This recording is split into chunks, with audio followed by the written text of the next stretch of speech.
He laughed while signing the divorce papers, until the judge read out my bank balance.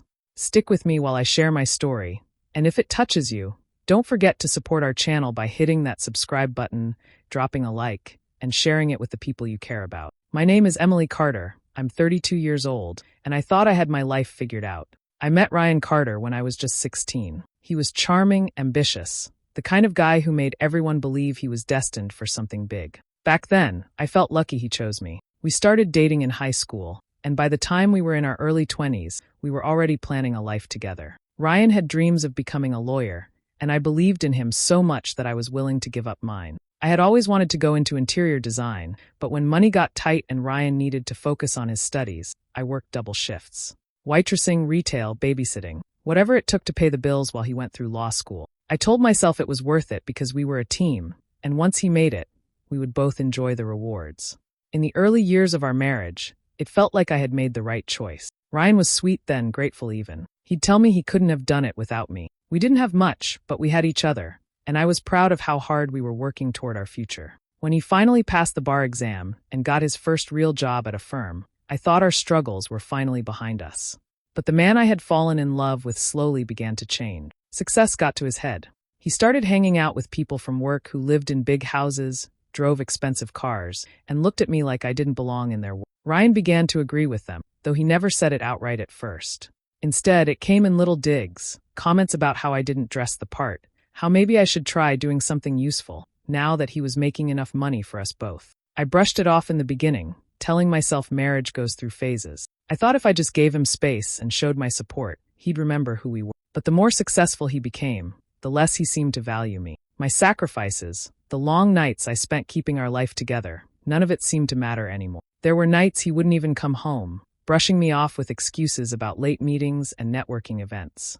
I told myself to trust him, but deep down I felt something wasn't right. I kept holding on to the image of the boy I once loved, the one who used to look at me like I was his whole world. What I didn't know then was how far Ryan's betrayal would go, or how sweet it would feel when I finally turned the tables on him. I worked mornings at a small diner and evenings at a clothing store. Some days I barely had time to eat between shifts, but I told myself it was temporary. Every dollar went to rent, groceries, and whatever Ryan needed while he finished his degree. When he finally graduated, I thought we were stepping into a new chapter together. I imagined he would see everything I had given up and everything I had carried for him. At first, I convinced myself things were improving. We moved into a nicer place, he bought a new suit, and he started at a firm downtown. I waited for the moment when he would finally say, "Emily, you can breathe now. I've got us." That moment never came. Instead, the man who used to thank me for supporting him began treating me like I was in the way. I became the one making sure the house was spotless, dinner was ready, and laundry was done, but not once did he say thank you anymore. He never noticed how tired I was or how much I longed for a break. He acted like keeping our home together was just the bare minimum, something beneath him, something I owed him. The more I tried to do, the more invisible I became. He started staying out later, coming home smelling of expensive cologne that wasn't his. He would brush me off with a laugh, saying I worried too much, but his tone had shifted. It wasn't the voice of a husband who cared. It was the voice of someone who thought he was above me. His words carried a sharpness that left bruises I couldn't see, but felt every day. When he invited his colleagues over for dinner, I thought it would be a chance to show them the life we had built together. I set the table carefully, cooked a full meal, and wore the best dress I owned. But when they arrived, I felt like a stranger in my own home. They talked about vacations, expensive wine, and investments I didn't understand. Ryan barely looked at me. When one of them asked what I did, he laughed lightly and said, "She keeps busy around the house." My face burned as they smiled politely and moved on. That night, after everyone left, I asked him why he said it like that, why he made me sound so small. He rolled his eyes and told me I was being dramatic. He said I should be happy he was climbing higher, because it meant we were both moving up. But it didn't feel that way. It felt like he was climbing out of reach, leaving me at the bottom while he looked down. I kept telling myself things would get better, that maybe he was just stressed, that maybe the man I had fallen for was still buried under the arrogance. But each day that passed, the distance between us grew wider, and the warmth I used to know in his eyes was gone. The first cracks showed themselves in little ways. Ryan started coming home long after midnight, his tie loosened, his excuses rehearsed. He claimed he was stuck at the office or grabbing drinks with colleagues, but the stories never lined up. Sometimes his phone would buzz at dinner, and he'd tilt the screen just out of my sight, typing quickly before locking it again. When I asked who it was, his answers were sharp and short, as if my curiosity was a crime. Soon after, I began noticing holes in our finances. Bills I thought had been paid were suddenly overdue. Transfers I didn't authorize showed up on our joint account. When I confronted him, he brushed it off with a smile, saying he was handling business matters I wouldn't understand. But I had balanced every penny for years while he studied, and I knew when something didn't add up. One afternoon, while sorting through the mail, I found a crumpled receipt tucked inside one of his jackets. It was from a high-end jewelry store, the kind of place I had only ever walked past and admired through the glass. My heart leapt for a second, thinking maybe he had finally remembered me. But the receipt told another story. It listed a necklace I had never seen. Days later, another slip appeared, this time from a hotel downtown. The dates matched nights he had sworn he was working late. The evidence began to pile up faster than I could push it aside. I caught the faint smell of perfume on his shirts, one I didn't own. I noticed how he guarded his phone, taking it with him even to the shower. When I reached for it once, he snatched it back with a glare I had never seen before. "Don't start this," he said coldly, as if I were the one breaking trust.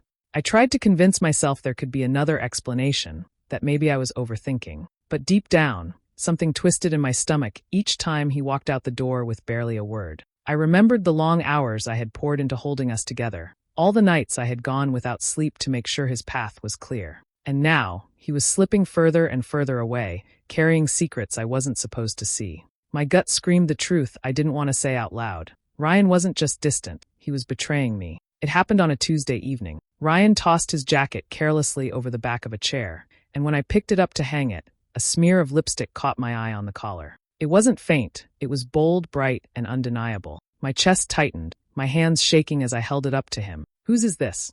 I asked, my voice low but trembling. He didn't even bother to look guilty. He glanced at the stain, then back at me and smirked. "Finally noticed, huh?" My stomach dropped. I had braced myself for excuses, maybe even a lie, but not this. He leaned back in his chair, arms folded like I had walked into a trap he'd set. "You really thought I'd stay married to a nobody like you forever?" His laugh was sharp, cruel, and it echoed in the room louder than I could stand. I tried to speak, but the words tangled in my throat. He didn't stop. He stood, pacing slowly, pointing at me like I was some joke he'd grown tired of. "You're boring, Emily. You've always been boring. You don't excite me. You don't challenge me. You don't even belong in my world anymore. I'm embarrassed to bring you anywhere." The way he said it was like a knife turning. This was the man I had built my life around, the man I had trusted with everything, and now he was tearing me apart without blinking. "You should be grateful I even stayed this long," he added, his tone dripping with arrogance. "Most men would have left a woman like you years ago. But I gave you time, and what did you do with it? Nothing. You're nothing." Tears stung my eyes, but anger surged harder than grief. I told him he was being cruel, that I had given up more than he would ever understand. He just shook his head, almost amused. "You don't get it, do you? I'm done here. I want a divorce." He leaned closer, his smile mocking. "And let's be real, you'll walk away with nothing. No career, no future, no one to take you in. You'll crawl back to some dead-end job while I keep moving up. That's all you'll ever be good for." He left me standing there with his words burning through me, the jacket still in my hands, the stains staring back like proof of everything I had ignored for too long. I spent that night replaying his words, the laughter, the stain that told me everything I needed to know. My chest ached, but beneath the pain, something sharper began to grow. He wanted me to crawl away broken, but I wasn't going to give him that satisfaction. If he thought I would walk out empty-handed, he didn't know me at all. The next morning, I called someone I trusted, an old friend from college, Claire, who had gone into law. We hadn't spoken in a while, but she picked up right away when she heard the strain in my voice. I told her enough without breaking down, and she agreed to meet me quietly. Sitting across from her in a small cafe, I laid everything out, the late nights, the receipts, the insult that ended it all. When I admitted he was demanding a divorce, she didn't look surprised. Instead, she leaned closer and asked, "Do you even know how your finances are structured?" The question stopped me. For years, Ryan had brushed off anything to do with money, claiming he was too busy. Back when we got married, his credit had been a mess. Student loans, late payments, debt collectors calling nonstop. Because of that, everything we built had gone under my name. The house deed, the savings accounts, even the investments we made later. I had signed the papers, I had written the checks. He never bothered to change it, assuming he'd always be the one holding the power. Claire smiled when I realized what she was saying. "Emily, he has nothing. Legally, it's all yours." The words sank in slowly, like sunlight breaking through after a storm. For so long, I had felt powerless under his arrogance, but now the balance had shifted. He thought he was walking away with everything, but the truth was he had no claim at all. I asked her what I should do next. She advised me to stay quiet, not to tip him off, and to let the process play out. If he wanted a divorce, I should agree calmly, sign nothing without review, and keep my composure. He would underestimate me, and that would be my advantage. Walking home, I felt a strange calm settle over me. My heart was still raw, but my mind was clear. Ryan had spent years treating me like I was nothing, but in the end, every careless decision he made had handed me the upper hand. He thought he was in control, but without knowing it, he had set the stage for his own downfall. For the first time in months, maybe years, I felt steady. I wasn't just surviving anymore, I was planning. I wore the mask he expected. Around Ryan, my shoulders slumped, my voice stayed quiet, and I let him think he had broken me. When he tossed cruel remarks my way, I lowered my eyes, never fighting back. To him, I looked like a woman already defeated, the kind who would sign anything just to get it over with. Inside, though, I was steady, waiting. Not long after our confrontation, he stopped bothering to hide her. Vanessa Miller, tall, polished, with a sharp laugh that carried across a room. She was nearly 10 years younger than me, and she worked as a paralegal at his firm. He paraded her around like a prize, showing her off in places he once took me. One afternoon, I spotted them in his car outside a restaurant we used to frequent. She wore a diamond bracelet that matched one of the receipts I had found. At dinners with friends, he made no effort to spare me. He'd lean back in his chair, arm draped around Vanessa, and talk about how he was finally moving on. He told anyone who would listen that I was clinging to him, that soon I'd be out on the street with nothing. They laughed with him, pitying glances sliding in my direction, as if I were already gone. I sat through it all, silent, my lips pressed tight together. Every word cut deep, but I refused to give him the satisfaction of seeing me bleed. I reminded myself of Claire's words, of the truth tucked safely behind the paperwork he never bothered to read. Let him mock, let him boast. His arrogance was the very thing setting him up for ruin. At home, when he wasn't around, I practiced calm in front of the mirror. No matter what he threw at me, I would stay small in his eyes. I knew he was waiting for a fight, hoping I'd lash out so he could paint me as desperate. But I gave him nothing. Just a nod, a quiet agreement, a broken smile he mistook for surrender. The nights were the hardest. I'd lie awake, every insult replaying, the sound of his laughter with her echoing in my head. My chest burned with humiliation, but I forced myself to swallow it down. Pride could come later. For now, the act had to hold. He thought he had already won. He thought I was done. And that was exactly what I needed him to believe. The courthouse smelled faintly of old wood and paper, a place where lives were reduced to files and signatures. I sat on the hard bench, hands folded in my lap, eyes downcast. My dress was simple, my hair pulled back. I had chosen to look small, fragile, the way Ryan wanted to see me. The double doors opened, and in he came. Ryan strolled in with Vanessa on his arm, her heels clicking confidently across the floor. He wore his best suit, polished and sharp, as if this day were a celebration. Vanessa's hand rested possessively on his shoulder, her smirk aimed directly at me. I kept my face blank, my gaze fixed on the table before me. Ryan leaned toward her as they sat across from me, whispering something that made her laugh too loudly for the quiet room. He wanted me to hear, to feel that sting, but I gave him nothing. When the clerk passed the papers across the desk, his pen barely touched the page before he chuckled. That laugh, it carried the same cruelty I had heard the night he admitted everything. He slid the papers back and turned his head toward me. Don't worry, Emily, he murmured, low enough for only me to catch. You'll be back waitressing by next month. Maybe sooner. His grin stretched wide, confident, sure of his victory. I kept my breathing even, fingers tight around my pen as if I were steadying myself. My signature flowed beneath his, slow and deliberate. The room felt heavy with his triumph, Vanessa's perfume mingling with the stale air, her smile shining brighter with every passing second. To anyone watching, I was the defeated wife, stripped of everything. That was the picture I wanted them to see. Then the shuffle of papers quieted. The judge, an older man with glasses perched on the edge of his nose, cleared his throat. The sound cut through the silence, drawing every eye forward. He adjusted the stack before him, his voice calm but carrying authority. We will now proceed with the division of assets, he began, his tone measured. His eyes flicked between Ryan and me as he prepared to read. For the first time all morning, I lifted my gaze. Ryan was leaning back in his chair, arm resting casually around Vanessa, his smile unshakable. He had no idea what was about to hit him. The air in the room shifted as the judge opened the file. My pulse quickened, but my face remained still.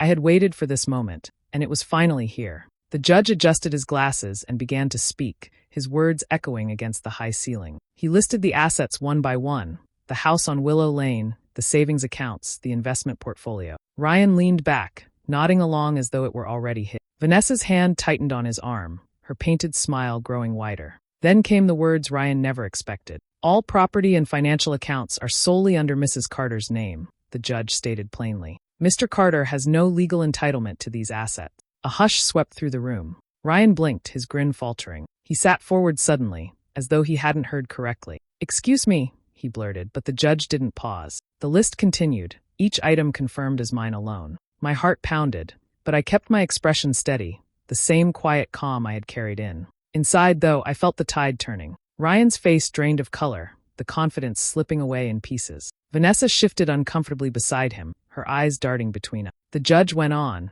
explaining that because I had given up my career to support Ryan's education and early years, he was now responsible for spousal support. The words landed like a hammer. Mr. Carter is ordered to provide monthly payments to Mrs. Carter in recognition of her financial sacrifices during the course of the marriage. Ryan's mouth opened, but no sound came out. He stared at me as though I had pulled the floor out from under him. His earlier laugh, that cruel whisper about me crawling back to waitressing, now hung hollow in the air. The reality set in.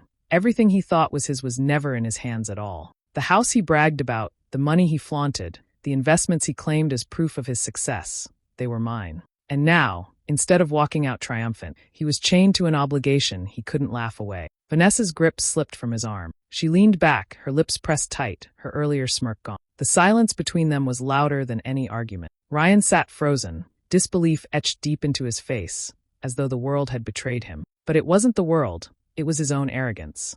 I folded my hands neatly on the table, meeting his stare for the first time that day. His eyes were wide, desperate, searching for an explanation that didn't exist. For once, I didn't look away. The balance had shifted, and he knew it.